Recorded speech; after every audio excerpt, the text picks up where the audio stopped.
चलिए दोस्तों देखिए, आज मैंने कंप्यूटर के टॉप 30 क्वेश्चन को लिया है। तो दोस्तों एक हर एग्जाम के लिए इम्पॉर्टेंट है। ग्रुप डी हो गया, एनटीपीसी हो गया, एनटीपीसी का तो एग्जाम हो गया है। तो दोस्तों अब ग्रुप डी की बारी है। तो दोस्तों ये हर कॉम्पिटिटिव एग्जाम के लिए बहुत ही महत्वपूर्ण है। तो दोस्तों वीडियो पूरा देखना, एक एक क्वेश्चन आपके लिए बहुत ही इंपॉर्टेंट है। दोस्तों वीडियो अच्छा लगे तो वीडियो को लाइक करना। पहला क्वेश्चन है LAN का पूरा रूप है, मतलब LAN का फुल फॉर्म यहाँ पर पूछा गया है। तो दोस्तों सभी के सभी सवाल आपके हर एग्जाम के लिए बहुत ही महत्वपूर्ण। दोस्तों इसका ऑप्शन बी सही हो जाएगा। जैसे कि आप लोगों को पता होगा लोकल एरिया नेटवर्क होता है। देखिए दूसरा सबसे ज़्यादा पूछा जाने वाला सवाल, CPU का पूरा रूप क्या, मतलब CPU का फुल फॉर्म पूछा गया। तो दोस्तों इसका फुल फॉर्म हो जाएगा सेंट्रल प्रोसेसिंग यूनिट। तो दोस्तों ऑप्शन सी सही हो जाएगा। CPU को कंप्यूटर ऑफ ब्रेन भी कहते हैं। कंप्यूटर का दिमाग जो होता है CPU को ही कहते हैं, ऐसा भी पूछा जाता है, कंप्यूटर ऑफ ब्रेन। तो दोस्तों CPU हो जाएगा। चलिए तीसरा है कंप्यूटर का जनक किसे कहा जाता है। तो दोस्तों फादर ऑफ कंप्यूटर किसे कहा जाता है। दोस्तों ये तो पता ही होगा आप सभी लोगों को।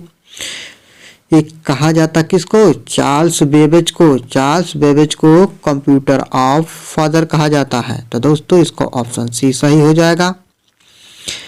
कंप्यूटर के पितामह और उसका जन्म, मतलब चार्ल्स बेबेज का जन्म 1791 ईस्वी को हुआ था। तो दोस्तों चलिए अब अगला क्वेश्चन देखते हैं। देखिए अगला क्वेश्चन क्या है, चलिए आगे बढ़ते हैं। देखिए कंप्यूटर में IC का क्या अर्थ होता है। तो दोस्तों कंप्यूटर में IC का अर्थ होता है, मतलब यही कहा गया है कि IC इंटीग्रेटेड सर्किट का क्या अर्थ होता है। मैंने ये फुल फॉर्म उसका बताया, IC का इंटीग्रेटेड सर्किट होता है। और इसका अर्थ क्या होता है। तो दोस्तों बहुत ही महत्वपूर्ण क्वेश्चन है और ज़्यादातर एग्जाम में यही पूछा जाता है। एकीकृत परिपथ कहते हैं इसी को। क्या कहते हैं, एकीकृत परिपथ कहते हैं IC को। और IC पर इंटीग्रेटेड सर्किट पर सिलिकॉन की परत चढ़ी होती है। चलिए आगे देखिए 5 नंबर, कंप्यूटरों के लिए IC चिप प्रायः किस पदार्थ की बनी होती है। तो देखिए दोस्तों वही बात मैंने अभी बताया, सिलिकॉन की बनी होती है। IC चिप मतलब इंटीग्रेटेड सर्किट चिप प्रायः किस पदार्थ की बनी होती है, सिलिकॉन की बनी होती है। तो इसका ऑप्शन ए सही हो जाएगा। चलिए आगे देखते। देखिए 1 बाइट किसके बराबर है, 1 बाइट किसके बराबर है। तो दोस्तों मैंने सब पहले वीडियो में भी ये क्वेश्चन था। 1 बाइट बराबर 8 बिट्स होता है और कंप्यूटर की सबसे छोटी यूनिट इकाई जो है वो बिट ही है। तो दोस्तों चलिए आगे देख लेते हैं। 1 किलो बिट कितने बिट के बराबर होता है, के भी पूछा है। 1 किलो बिट कितने बिट के बराबर होता है। तो दोस्तों इसमें देखिए ऑप्शन ही देखकर आपको समझ जाना है कि इसका आंसर क्या होगा। तो दोस्तों इसका आंसर हो जाएगा 1000। किलो बिट कितने बिट के बराबर होता है, 1000। ये देखिए किलो बिट कहा गया है, किलो बाइट अगर कहा गया होता तो यहाँ किलो बिट कहा गया है। तो दोस्तों यहाँ बाइट नहीं का, इस बात को ध्यान देना है कि किलो बिट कहा गया है। चलिए आगे देखिए। अब देखिए यहाँ पर बाइट कहा गया है, वही 1024 बाइट बराबर है 1024 से बाइट बराबर। देखिए यहाँ पर बाइट कहा गया तो यहाँ पर आंसर 1 KB हो जाएगा, मतलब 1 किलो बाइट। 1 किलो बाइट देखिए लिखा गया है। 1024 से बाइट बराबर 1 KB। उसी तरह 1024 KB बराबर हो जाएगा 1 MB, 1 MB हो जाएगा। इसी तरह से सीरियल चलता है। 1024 MB बराबर 1 GB हो जाएगा। 1024 GB MB बराबर 1 GB हो जाएगा। तो दोस्तों इसी तरह से सीरियल चलता है। चलिए आगे देखिए। यहाँ पर देखिए GB, ये मतलब GB है 1 मतलब 1 गीगाबाइट में कितने बाइट होते हैं। देखिए यहाँ पर थोड़ा अलग तरीके से लिखा गया है, 1 गीगाबाइट में कितने बाइट होते हैं। तो दोस्तों बहुत ही इम्पोर्टेंट क्वेश्चन है। तो देखिए इसका आंसर हो जाएगा सी ऑप्शन, 10⁻9 बाइट्स 1 GB के बराबर होता है। चलिए 10 नंबर देखिए, लेजर प्रिंटरों की तुलना में डॉट मैट्रिक्स प्रिंटर कैसे होते हैं। लेजर प्रिंटरों की तुलना में डॉट मैट्रिक्स प्रिंटर कैसे होते हैं। तो दोस्तों इसका आंसर हो जाएगा डॉट मैट्रिक्स, इसका आंसर हो जाएगा ए, धीमे होते हैं। दोस्तों ये धीमे होते हैं और ये धीमे होने की वजह से ज़्यादा यूज भी नहीं होते हैं। चलिए देखिए 11 नंबर, वर्ल्ड वाइड वेब संकल्पना किसने बनाए थे। दोस्तों मतलब वर्ल्ड वाइड वेब जो है WWW का आविष्कार किसने किया था, वही बात इसमें कहा गया है। तो दोस्तों किसने बनाई थी, ऑप्शन ए सही हो जाएगा, टिम बर्नर्स ली ने। तो दोस्तों WWW का full form world wide web है और इसकी संकल्पना कहाँ है, तो वही आंसर हो जाएगा टिम बर्नर्स ली। चलिए देखिए अगला है 12 नंबर, मतलब डी है, DTP का पूरा रूप क्या है। तो दोस्तों DTP का फुल फॉर्म यहाँ पर पूछा गया है कि DTP का फुल फॉर्म क्या होगा। तो दोस्तों ये डेस्कटॉप पब्लिशिंग हो जाएगा, डेस्कटॉप पब्लिशिंग, इसका आंसर बी सही हो जाएगा। तो दोस्तों यही फुल फॉर्म होता है DTP का, डेस्कटॉप पब्लिशिंग। चलिए देखें 13 नंबर, निम्नलिखित में से किसको कंप्यूटर की मुख्य स्मृति कहा जाता है। तो दोस्तों देखिए यहाँ पर थोड़ा क्वेश्चन को अलग तरीके से लिखा गया है।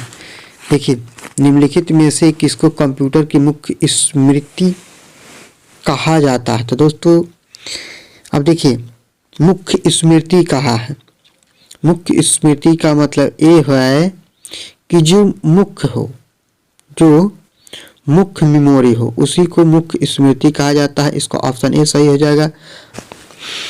14 नंबर देखिए, कंप्यूटर के प्रोसेसर की गति को निम्नलिखित में से किसमें मापा जाता है। कंप्यूटर के प्रोसेसर की गति को निम्नलिखित में से किसमें ना मापा जाता है। दोस्तों मोस्ट इंपॉर्टेंट क्वेश्चन है ये। देखिए किसमें लगा, MIPS में मापा जाता है। तो दोस्तों इसका आंसर बी सही हो जाएगा। चलिए 15 नंबर, कंप्यूटर मेमोरी के रैम का विस्तृत रूप क्या है। दोस्तों यहाँ पर रैम का फुल फॉर्म पूछा गया है, बस आप लोगों को पता ही होगा, आगे भी हम डिस्कस कर चुके हैं कि रैम का फुल फॉर्म क्या होता है, रीड का फुल फॉर्म क्या हो, रोम का फुल फॉर्म क्या होता है। तो हो जाएगा रैंडम एक्सेस मेमोरी। उसी तरह से रोम होता है रीड ओनली मेमोरी। चलिए एल्टा विस्टा है एक क्या है, मतलब एल्टा विस्टा क्या है, यही पूछा गया है कि एल्टा विस्टा क्या है, program, software, browser, search engine क्या है। तो दोस्तों ये सर्च इंजन है, जैसे गूगल है, यहू है, उसी तरह से एल्टा विस्टा भी क्या है, एक सर्च इंजन है। चलिए अगला क्वेश्चन देखते हैं, किसी प्रोग्राम में बग क्या होता है। तो दोस्तों बग का मतलब ये होता है कि कोई त्रुटि हो, जो कमी हो गई हो, उसी को बग कहते हैं, मतलब एरर, गलती। ऑप्शन बी सही हो जाएगा। निम्नलिखित में से कौन सा हार्डवेयर नहीं है। निम्नलिखित में से कौन सा हार्डवेयर नहीं है। देखिए तो क्या हो जाएगा, प्रोसेसर, चिप, प्रिंटर, माउस, जावा। हार्डवेयर नहीं मतलब सॉफ्टवेयर पूछा है, प्रोसेसर चिप, प्रिंटर, माउस, ये सब क्या है, हार्डवेयर ही है। इसमें पूछा हार्डवेयर नहीं है, जावा दोस्तों जो है वो हार्डवेयर नहीं है। तो दोस्तों इसका ऑप्शन डी सही हो जाएगा। चलिए आगे देखते हैं। देखिए सॉफ्टवेयर एप्लीकेशन के संदर्भ में क्या है कि सॉफ्टवेयर एप्लीकेशन के संदर्भ में CRM का क्या अर्थ है। तो दोस्तों इसका आंसर सी हो जाएगा, कस्टमर रिलेशनशिप मैनेजमेंट। चलिए अगला देखिए, निम्नलिखित में से सिस्टम सॉफ्टवेयर कौन सा है। निम्नलिखित में से सिस्टम सॉफ्टवेयर कौन सा है। देखिए database, program, word processor, spreadsheet, compiler. System software क्या है। तो दोस्तों ये कंपाइलर जो है एक सिस्टम सॉफ्टवेयर है, इसको ऑप्शन डी सही हो जाएगा। चलिए अगला देखिए 21 नंबर, डॉस का पूर्ण रूप क्या है। तो दोस्तों यहाँ पर देखिए डॉस मतलब DOC का फुल फॉर्म पूछा गया है कि DOC का फुल फॉर्म क्या होगा। तो दोस्तों इसका ऑप्शन सी सही हो जाएगा। DOS मतलब डिस्क ऑपरेटिंग सिस्टम, इसका पूर्ण रूप हो जाएगा। चलिए अब आगे देखते हैं। देखिए 22 नंबर है, विश्व का सबसे बड़ा नेटवर्क कौन सा है। मोस्ट इम्पॉर्टेंट क्वेश्चन है दोस्तों, विश्व का सबसे बड़ा नेटवर्क कौन सा है। Intranet, VPN, WAN। तो दोस्तों आप लोगों को पता होगा इंटरनेट हो जाएगा। चलिए CAD का अर्थ क्या है, मतलब इसका ए है, CAD का फुल फॉर्म क्या है। तो दोस्तों यहाँ पर CAD का फुल फॉर्म पूछा गया है। तो दोस्तों होगा कंप्यूटर एडेड डिजाइन हो जाएगा। तो दोस्तों इसका ऑप्शन बी सही हो जाएगा। निम्नलिखित में से कौन सी ऑप्टिकल डिस्क है। निम्न में से कौन सी ऑप्टिकल डिस्क है। वर्म डिस्क है, chip disk, Jaz disk, super disk, optical disk कौन से, वर्म डिस्क। तो दोस्तों इसका आंसर ऐसा ही हो जाएगा, वर्म डिस्क क्या है, एक ऑप्टिकल डिस्क है। तो दोस्तों चलिए अब अगला क्वेश्चन देखते हैं। चलिए दोस्तों 25 नंबर देखिए, रोम में स्टोर किए गए प्रोग्राम क्या कहलाते हैं। दोस्तों रोम का फुल फॉर्म होता है read only memory. Read only memory में स्टोर किए गए प्रोग्राम क्या कहलाते हैं। तो दोस्तों सॉफ्टवेयर, फ्रीवेयर, फर्मवेयर, इनमें से कोई नहीं। तो दोस्तों क्या कहलाएंगे, फर्मवेयर कहलाएंगे। ऑप्शन सी सही हो जाएगा। तो दोस्तों इस क्वेश्चन को बहुत ही ध्यान देना है। इसमें देखिए क्वेश्चन को थोड़ा अजीब ढंग से पूछा गया है। जैसा कि इसमें देखिए सभी क्वेश्चन उसी तरह से लगभग पूछा गया है। इंटरनेट में प्रलेख की स्थिति के बारे में सूचना कौन देता है। तो दोस्तों पहले वीडियो में जब हमने पढ़ा था तो उसमें सिंपल क्वेश्चन थे, सीधा लिखा गया, इसमें लेकिन थोड़ा घुमा फिरा के लिखा गया है। तो दोस्तों इसीलिए एक क्वेश्चन को बहुत ध्यान से देखना। देखिए इसका आंसर URL हो जाए। इंटरनेट के प्रमुख स्थिति के बारे में सूचना का URL के माध्यम से ही हम या आप सर्च करते हैं, जो वही होता है URL, जो कि टाइटल में होता है। जो हम लिखते हैं, मतलब जो लिख के हम सर्च करते हैं वही URL होता है। अगला देखिए, कंप्यूटर का मॉनिटर होता है। देखिए इसे पूछा है कंप्यूटर का मॉनिटर जो होता है वो क्या होता है। स्टोरेज डिवाइस होता है, प्रोसेसिंग डिवाइस होता है, इनपुट डिवाइस होता है कि आउटपुट डिवाइस। तो दोस्तों ये आउटपुट डिवाइस होता है। कंप्यूटर का मॉनिटर जो है आउटपुट डिवाइस होता है। माउस कीबोर्ड जो होता है इनपुट डिवाइस होता है।